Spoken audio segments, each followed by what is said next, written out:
అదే RTV app వార్తల్ని క్షణాల్లో చదివే అవకాశం ఉంటుంది. ఒక న్యూస్ పేపర్, ఒక టెలివిజన్ ఛానల్ మీ చేతుల్లో ఎప్పుడూ ఉంటాయి.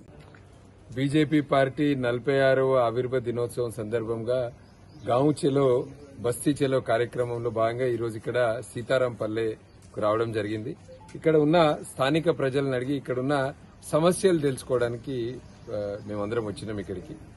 సీతారాంపల్లె ఇటు పట్నం కాదు, ఇటు పల్లెటూరు కాదు. పల్లెటూరు అయితే కేంద్ర ప్రభుత్వం నుంచి వచ్చే నిధులు గ్రామ పంచాయతీలకు నిధులు వస్తుండే.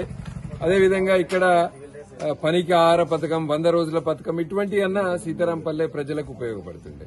దీన్ని మున్సిపాలిటీలో కలిపారు. అది కూడా నస్పూర్ మున్సిపాలిటీ. 100 కోట్ల ఆదాయము వచ్చే సింగరేణి ప్రాంతం. అటువంటి మున్సిపాలిటీలో ఉన్నప్పటికీ ఇవాళ సీతారాంపల్లెలో కనీస మౌలిక వసతులు లేవు. సీతారాంపల్లెన డ్రైనేజ్ వ్యవస్థ లేదు. డ్రైనేజ్ వ్యవస్థ లేక ప్రతి సంవత్సరం, ముఖ్యంగా ఇప్పుడు వర్షాకాలం రాబోతోంది.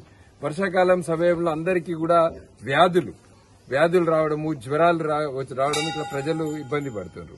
సో సీతారాంపల్లెన మున్సిపాలిటీలో ఉన్నప్పటికీ కూడా ఇవాళ కనీస మౌలిక వసతులు కల్పించడంలో గతంలోనే ఉన్న టీఆర్ఎస్ ప్రభుత్వము, ఇప్పుడు ఉన్న కాంగ్రెస్ ప్రభుత్వం, ఈ రెండు పార్టీలు కూడా పూర్తిగా విఫలమైనవి.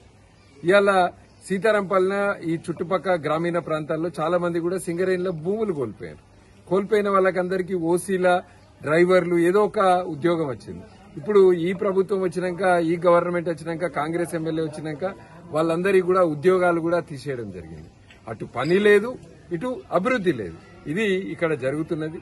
కనుక సీతారాంపల్లెని డెవలప్ చేయాలి. నస్పూర్ మున్సిపాలిటీల కనీస మౌలిక వసతులు లేవు.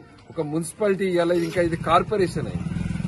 మున్సిపాలిటీ అయినప్పుడే దీన్ని పట్టించుకుంటలేరు. మరి రేపు కార్పొరేషన్ అయినాక దీన్ని ఏం పట్టించుకుంటారు, ఏం అభివృద్ధి చేస్తారు? ఈ ప్రాంతంలో అందరు కూడా వీళ్ళు త్యాగాలు చేస్తేనే, వీళ్ళ భూములు త్యాగాలు చేస్తేనే ఇక్కడ సింగరేణి వచ్చింది. వీళ్ళు ఇక్కడ సింగరేణి పొగ వీళ్లకు, సింగరేణి దుమ్ము దూలి వీళ్లకు, సింగరేణి వలన ఆరోగ్యాలు ఖరాబ్ అయ్యేటి వీళ్లకు.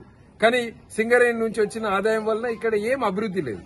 మేము ఖచ్చితంగా ఈ ప్రాంతంలో అభివృద్ధి చేయాలి. భారతీయ జనతా పార్టీ వీళ్ళకి అండగా ఉంటుంది. వీళ్ళకి న్యాయం జరిగేంత వరకు కూడా కొట్లాడతాము. ఈరోజు పవిత్రమైన హనుమాన్ జయంతి. సో అందరికి కూడా హనుమాన్ జయంతి శుభాకాంక్షలు. హనుమాన్ జయంతి సందర్భంగా అందరినీ కోరేది నేను, ఆ శ్రీరామచంద్రుని ఆశీస్సులు ఈ ప్రాంతంలో ఉన్న ప్రజలందరిపై ఉండాలి. అందరికి కూడా మంచి జరగాలి. ఈ ప్రాంతము రాబోయే రోజుల్లో అభివృద్ధి చెందాలని కోరుకుంటున్నాను. మరిన్ని వీడియోస్ కోసం ఛానల్ ని సబ్స్క్రైబ్ చేయండి. లేటెస్ట్ అప్డేట్స్ కోసం వాట్సాప్ ఛానల్ ని ఫాలో చేయండి. అండ్ లింక్ డిస్క్రిప్షన్ లో ఉంది.